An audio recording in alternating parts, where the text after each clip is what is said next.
Beralih ke kabar lainnya, puluhan ribu buruh perusahaan rokok PT Djarum di Kudus, Jawa Tengah menerima tunjangan hari raya.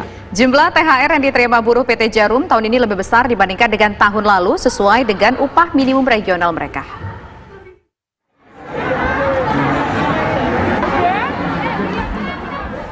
Sambil memegang puluhan lembar uang Rp100.000, rona bahagia terpancar dari puluhan ribu pekerja perusahaan rokok PT Djarum Kudus setelah mendapatkan tunjangan hari raya atau THR.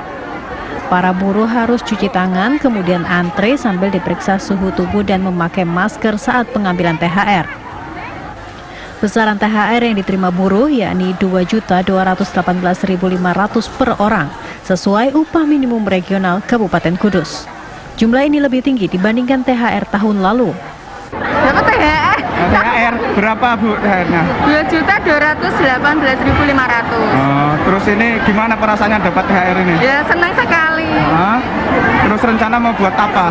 Ya buat keluarga, buat kebutuhan untuk hari raya. Kebutuhan lebaran? Ya. Ini THR-nya naik apa? Naik. Naik berapa Bu? 200-an. Total dana yang dikucurkan untuk pembayaran THR 46.000 lebih pekerja PT Djarum sebesar Rp81 miliar. Dari Kudus, Jawa Tengah, Galih Manunggal, TV One mengabarkan. Pemirsa, Konfederasi Serikat Pekerja seluruh Indonesia meminta Kementerian Tenaga Kerja untuk meninjau ulang kebijakan penundaan maupun pencicilan pembayaran tunjangan hari raya di tengah pandemi corona. Berikut pernyataan Presiden Konfederasi Serikat Pekerja Seluruh Indonesia atau KSPI, Andi Gani Nenawea. Mengenai THR yang ditunda ataupun dicicil, kami dari Konfederasi Serikat Pekerja Seluruh Indonesia KSPI tentu menolak keras karena lagi-lagi buruh dirugikan dengan peraturan ini, dan saya minta Menaker untuk meninjau ulang kebijakan ini. Yang terpenting ada pembicaraan langsung bipartit antara pengusaha dengan serikat pekerja yang ada di pabrik atau tempat usaha tersebut agar terjadi titik temu yang adil di antara dua pihak, antara pekerja dan pengusaha.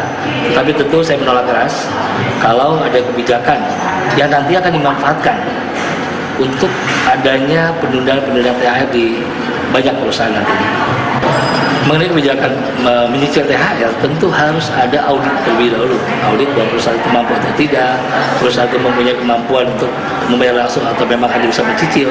Sekali lagi harus kembali kepada perundingan dan juga dibicarakan dengan serikat kerja atau unit kerja yang ada di pabrik atau usaha itu sendiri. Karena kita harus melihat dulu keuangan perusahaan tersebut. Kalau memang dia mampu, kenapa harus dicicil? Nah, ini yang bisa melakukan adalah auditor yang dari luar ditunjuk oleh pemerintah untuk langsung melihat laporan keuangannya, melihat situasi cash flow yang ada di perusahaan itu sendiri.